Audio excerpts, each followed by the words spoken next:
So this is question and answer.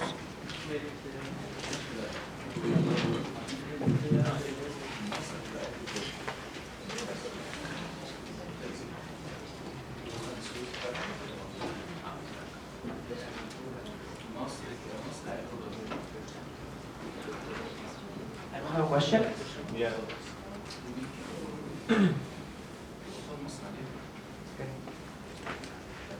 Can I start the question? Since you said that leadership can be learned, so, and you also said that charisma is given by Allah subhanahu wa ta'ala. So, is charisma, can we learn the charisma also? Charisma for leadership? Or is it just naturally given to each person? You cannot learn it. Jazakallah khair, alhamdulillah. Charisma is Allah gives it. You cannot learn to be charismatic. It's not essential for leadership, but it makes leadership easier. Just makes it easier. You know, if somebody has got a lovable personality, it's easier to lead if you are charismatic. But it's not necessary for leadership. It just is helpful. On the other hand, it can be dangerous because charismatic leaders tend to feel they are too powerful and they can do anything and they make mistakes. Yeah. So it has got more disadvantages than advantages.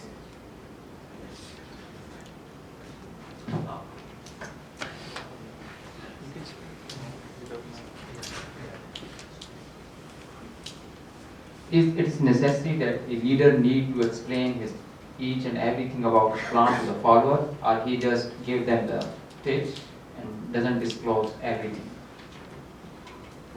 Yeah.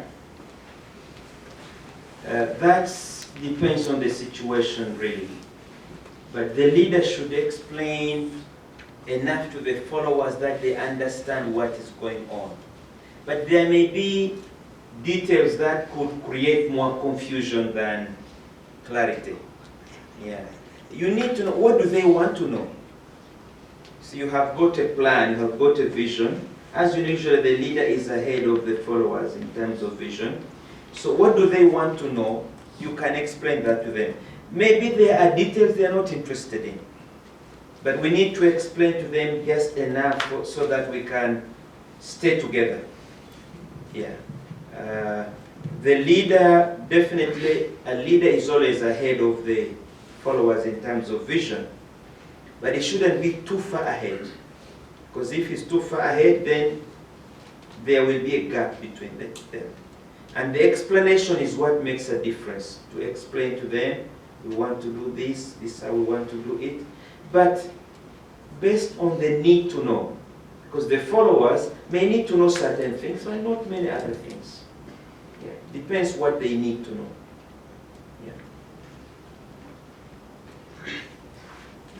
Why would a leader take the responsibility of his followers' mistake? Now, the leader? Why would he take the responsibility for somebody else's mistake? Yes, this is an essential part of leadership. But why? It's not my mistake. Why should I carry other people's mistakes? Because you are the leader. These are your followers. If they make a mistake, it means you did not train them. You did not explain to them. You didn't know them. The man says, I made a mistake, I didn't know. How come you did not understand, he did not know? So in a way, we have to take responsibility for all mistakes and never run away.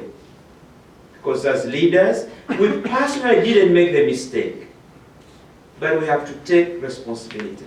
And that's what the Prophet ﷺ and the Khulafa used to do. I give the example of Omer ibn al-Khattab. He was in Medina and is worried about a camel 1,000 kilometers away. If it gets lost, he says, Allah will ask me Yawm al-Qiyamah, why did it get lost? Yeah. So the leader should feel responsibility and should accept mistakes that occur. Because then he starts correcting them. If he says, no, it's not my mistake, it's the follower's mistake, he will forget about it. But yes, I'm responsible, let me make a correction. In fact, the leader should protect followers when they make mistakes. Because when there is a mistake, you come and say, yes, we made a mistake. The follower is here behind. You don't tell our people outside that, this is the one who made the mistake. Say, yes, we made a mistake. Then you talk to him and say, look, you made a mistake. Don't do it next time. You said that leaders should not make promises, like big promises, but you also said that leaders should have a vision. So when a leader gives vision to the people and he has to make big promises because sometimes to achieve more, he has to make bigger promises so that he can achieve at least that much. So how do you think about that? Because promises at that moment, I think, is important to make promises. To attract people. Yeah. Okay. Jazakallah khair. Let us make a difference between a vision and a promise. A vision is a dream. I dream that, in 50 years, 20% of the Koreans will be Muslims. It's a vision. A promise is to say, okay, next month I will get you 50 Qurans. This is a promise because this promise is more specific. We should not make specific promises unless we really know that we are going to fulfill. Sometimes you may not fulfill a promise, but if you make it sincerely, because you know you have got the money, you have ordered the Qurans to come, and you know they are being shipped, so next month they will be here, you can make this promise. But if you don't have anything, don't make a promise. But you can tell them your vision. That my vision, inshallah, is next year we shall have a Quran translated into Korean with everybody. Let us try to get it. So make a difference between a vision, which is a big dream, and a promise which is specific. Sometimes, a promise should be kept. Don't promise what you cannot deliver. Sometimes leaders make promises to give belief in people, to believe that yes, we can do it. So that kind of promises. Yeah, this is very dangerous because they believe in you for 6 months, and when it does not happen, they don't believe in you forever. So it is temporary. I think we should not. We should promise only what we think we can deliver. In the end, always say, Insha'Allah. وَلَا تَقُلْنِي فَعِلُ ذَلِكَ غَدًا إِلَّا أَنْ يَشَاءَ اللَّهُ. You say, yes, I will deliver, but say Insha'Allah, because in the end it is Allah. You may try your best, you may not get it. But we should never overpromise, because it destroys credibility. Yeah? Destroys credibility. My question is, while we were discussing about internal organization disease, so what is the difference between self-reliant and arrogance? Self-reliant, yes, and arrogance. And arrogance, yeah. Actually, there are several terms: self-confidence, self-esteem, self-reliance on one hand, and then arrogance on the other. It's on a spectrum. We really need to, this is very fine, because somebody who is very self-confident can be arrogant, but there is just, the line is very fine. It's a very fine line between being arrogant and being self-reliant, high self-esteem, and high self-confidence. What does self-confidence or self-reliance or self-esteem mean? It means I am sure of myself. I'm sure of what I want to do. I know how to do it. Okay? This is good. This is good. Arrogance says, yes, I'm sure what I want to do and how to do it, and I'm the only one who can do it. Nobody else can do it. Now this is becoming arrogant. It's something special with me. Now it's becoming arrogant. So the line between arrogance and high self-confidence is really very fine. And we need to watch out for it. Yeah. Any question?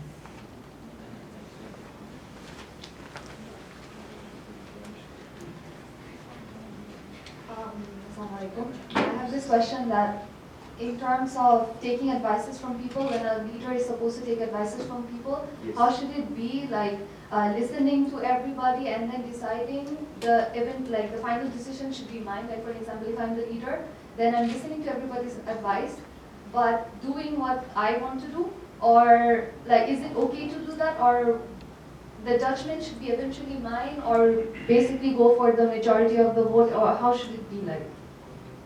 Yeah. Islam told us to make sure, to seek, to consult the followers. But the method of consultation is not fixed. It can change, you know. It depends on the situation. Where you have got followers who are not very knowledgeable, who don't have much experience, you may listen to their views and maybe make what you think is the best decision. When you have got followers who are very knowledgeable, who understand, maybe you may need some form of voting. And so I think we shouldn't fix one rule for this. The only thing that we shouldn't follow is to seek advice just to make them feel that you listen to them, but you already decided. You know, whatever they say, you know. In the Arab world we say, you need to seek advice of your wives. Everybody, you must listen to your wives. But then they quietly say, shawirhunna wa khalifhunna. You know, seek advice and do what you like. This is bad. You know, this is bad, is not acceptable. So, you should be sincere when you are seeking advice. But whether it is by voting, majority vote, or you combine all the ideas together, it depends on the situation. Me, what I do in leadership, I consult and I combine all the ideas into what I think is the middle position. Then I talk to them again, that from what we have discussed, this is seems to me the consensus. What do you think? Then I get the voting at that stage. Yeah. But let us not make one rule. It depends on the situation. Assalamu alaikum. Sometimes the leader's vision is very clear, but Yes. the structure is not. Yes. How does the leader communicate such a vision to the followers for their acceptance, and especially the manager, so that the manager can help with the formulation of the structure? Yeah. I'm very happy with this question, because the leader, you know, the leader is a dreamer. He sees the big picture. It's very clear to him. But communicating it to the followers is usually the missing link. Huh? Yeah, you need to have very good communication skills. But then how much of the dream do you communicate? Because it may be too big for them. You may need to be selective, you know, how much of it you communicate. Now, when you talk about the manager, this is a big problem. The manager, they are people who execute things. They go according to the rules. Huh? So the manager can never understand the vision. The manager just wants to say, you want to spend this money, we don't have it in the budget. Finished. You know, he follows the rules. So it's difficult. I may, for example, someone is visiting the city. He's someone I want to have good relations with. He's a major stakeholder. He's a very rich man from Saudi Arabia. He may build us a whole mosque. Eh? So I tell the manager, please book the hotel for him and rent a Mercedes car for him so he can feel happy, you know. We have welcomed him, you know. The manager says, we don't have that money. We are wasting money. So to convince him that there is this other big vision, you're going to spend 10,000 won, but we may get 1 billion won out of this, the manager may not understand it. So yes, it's true. It's difficult for the leader to convey the vision. And one of the reasons of success of a leader is the ability to break down the vision so that the followers can understand. Because if they don't understand, they cannot follow. But it is true. Sometimes they cannot understand. Okay, this will be the final question. Okay, because we have next workshop at 11. So we will get 5 minutes break. Assalamu alaikum.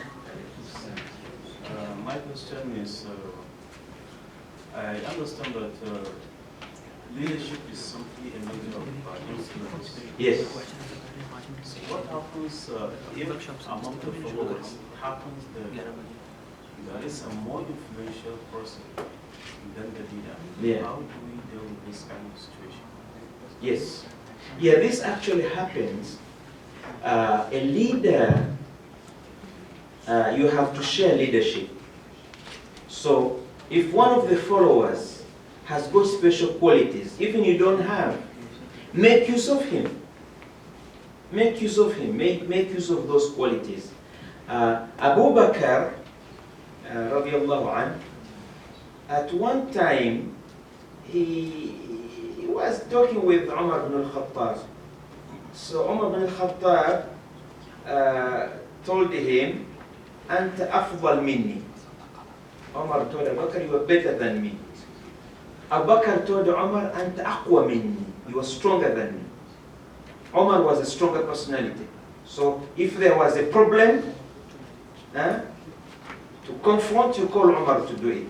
And Abu Bakr knew it. He knew that in this thing, I have to rely on Umar ibn al-Khattab. The Prophet also knew the two people. Abu Bakr was wise. He's the visionary. He sees things in a bigger way. So whenever he had a problem, he used to call them separately. He will listen to Umar. Umar is practical, strong, practical, determined. He sees, and then Abu Bakr, he listens, then he gets the right decision.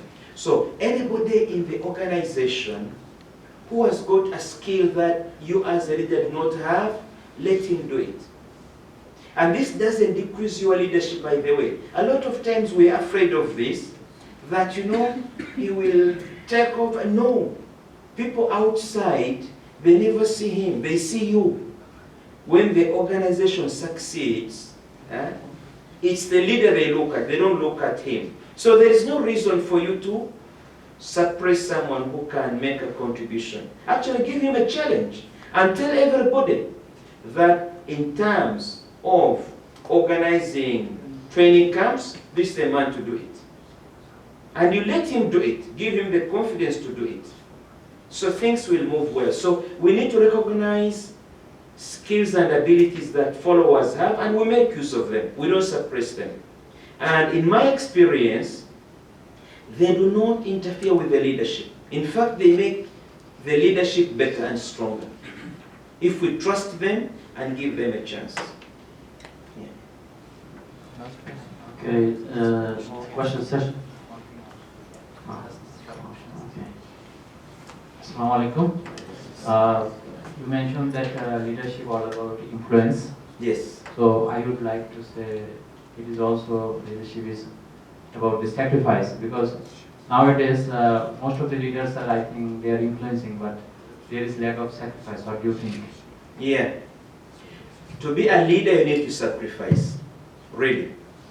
One of the things you sacrifice is your privacy. Because as a leader, you have no privacy. Everybody talks about you. People abuse you for things you don't do. People blame you for things you didn't, mistakes you did not make. So leadership is true. It is sacrifice. And only those willing to sacrifice can be leaders. You're right. Yeah. Now we move on to the second workshop, how to establish an SAK in a unit in university, and you talk about some easy and influential way to approach others for dawah. We address again to Dr. Omer Kasule to start his second presentation. There is no break. No, because people will again disperse and 15 minutes will be wasted. So,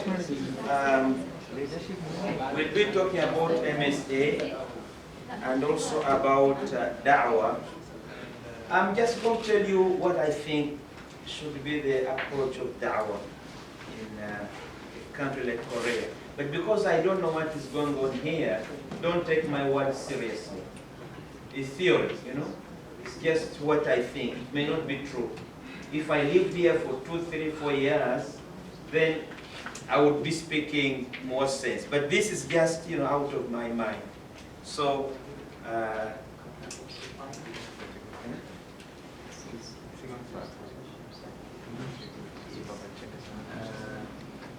student organization.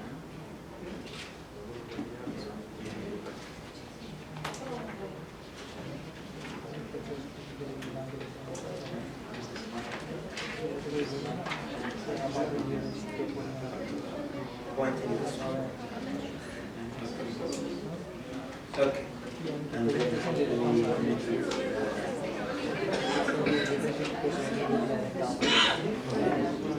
okay, okay. So we'll talk about Muslim Student Association. There are some